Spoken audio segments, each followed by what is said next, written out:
राधे राधे, जय श्री कृष्णा। कैसे हैं आप सब? आई होप सब अच्छे होंगे। स्वागत है आपका मेरे YouTube channel Radhe Krishna blessings में। आप सभी को परिवर्तनी एकादशी की ढेर सारी शुभकामनाएं। परिवर्तनी एकादशी को वामन एकादशी भी कहा जाता है। आज वामन भगवान की पूजा की जाती है, तो इसीलिए आज मैं अपने लड्डू गोपाल जी को वामन रूप दूंगी। तो उसके लिए मैंने लड्डू गोपाल जी को स्नान करवा लिया है और अब मैं इनको धोती पहनाऊंगी। इनके साइज़ की धोती तो नहीं है, लेकिन जो मेरे बड़े ठाकुर जी हैं ना, उनकी धोती है, तो उसी को एडजस्ट करके मैं पहनाऊंगी। थोड़ा सा फोल्ड करके ऐसे।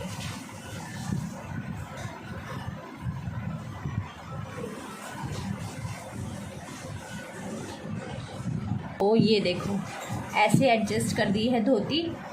और अब मैं पहनाऊंगी इनको पटका। ये खाटू श्याम बाबा की जो पोशाक है ना, उसका पटका है।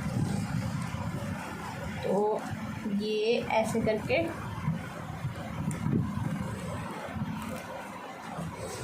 धोती पहन ली है, पटका पहन लिया है और अब मैं इनको पहना दूंगी माला।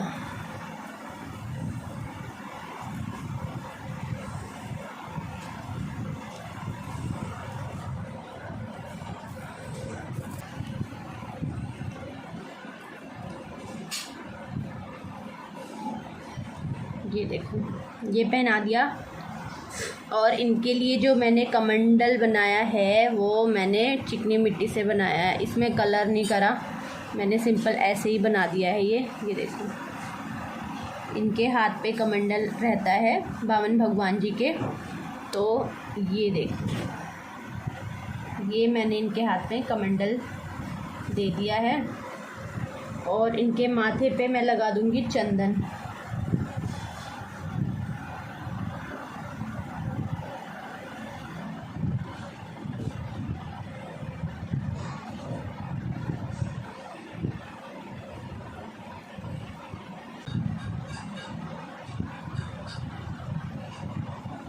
आज हमारे लड्डू गोपाल जी वामन रूप में तैयार हो रहे हैं। तो इनको मैंने सर पे चंदन लगा दिया है और चंदन का ही ना टीका भी लगा दूंगी मैं इनको।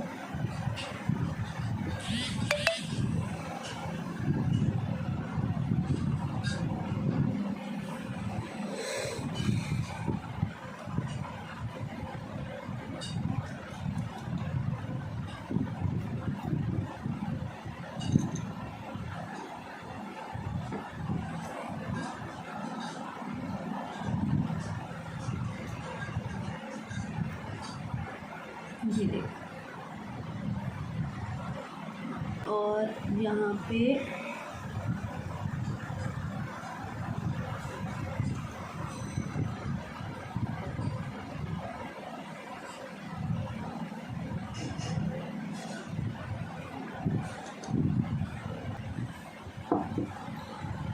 ये देखो,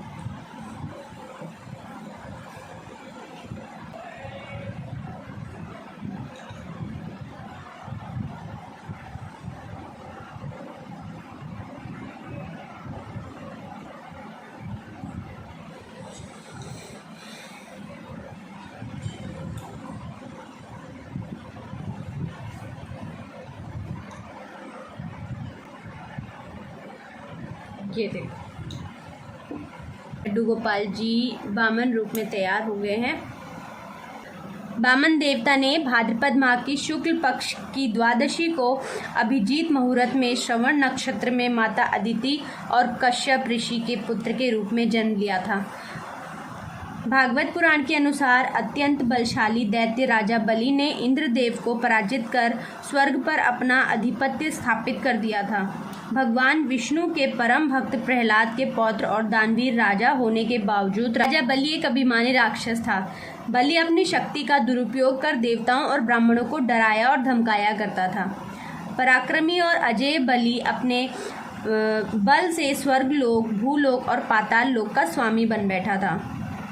जब स्वर्ग से इंद्रदेव का अधिकार छिन गया तो इंद्रदेव अन्य देवताओं को साथ लेकर भगवान विष्णु के पास पहुंचे।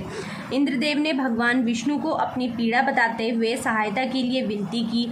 देवताओं की ऐसी हालत देख भगवान विष्णु ने आश्वासन दिया कि वो तीनों लोगों को राजा बलि के अत्याचारों से मुक्ति दिलवाने के लिए माता अदिति के गर्भ से वामन अवतार के रूप में जन्म लेंगे, जिसके बाद भगवान विष्णु ने वामन के रूप में धरती पर 5वां अवतार लिया।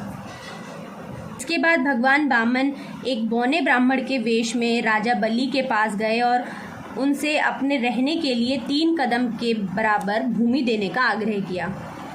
उनके हाथ में एक लकड़ी का छाता था, ताकि गुरु शुक्राचार्य ने बलि को किसी भी प्रकार के वचन देने से चेताया, लेकिन राजा बलि ना माने और ब्राह्मण पुत्र को वचन दे दिया कि उनकी ये मनोकामना जरूर पूरी होगी। इसके बाद वामन देव ने अपना आकार इतना बढ़ा लिया कि पहले ही कदम में उन्होंने पूरा भूलोक नाप लिया, दूसरे कदम में देवलोक नाप लिया, तीसरे कदम के लिए कोई भूमि नहीं बची। लेकिन राजा बलि अपने वचन के पक्के थे, इसलिए तीसरे कदम के लिए राजा बलि ने अपना सिर झुकाकर कहा कि तीसरा कदम प्रभु यहाँ रखें। वामन देव राजा बलि की वचनबद्धता से अति प्रसन्न हुए, इसलिए वामन देवता ने राजा बलि को पाताल लोक देने का निश्चय किया और अपना तीसरा कदम बलि के सिर पर रखा, जिसके फलस्वरूप बलि पाताल लोक में पहुंच गए। तो ये थी वामन भगवान की छोटी सी कथा जो मैंने आपको सुनाई। तो अब इनका जो चंदन है वो सूख गया है और वामन भगवान जी के हाथ में छाता भी होता है। तो मैं अभी वेट कर रही थी कि जब ये सूख जाएगा ना चंदन, तब इनको हाथ में छाता दूंगी। तो अभी अच्छे से सूखा नहीं है, बट फिर भी चलेगा। तो ये है वामन भगवान जी का छाता, ये मैंने कागज़ से ही बनाया है अभी। तो हमारे वामन रूप में लड्डू गोपाल जी तैयार हैं। आपको ये रूप इनका कैसा लग रहा है मुझे कमेंट करके ज़रूर बताएं। चैनल को सब्सक्राइब करें जिन्होंने नहीं किया है, वीडियो को लाइक करें और ज़रूर शेयर करें। तो मिलते हैं नेक्स्ट वीडियो में। राधे राधे, जय श्री कृष्णा।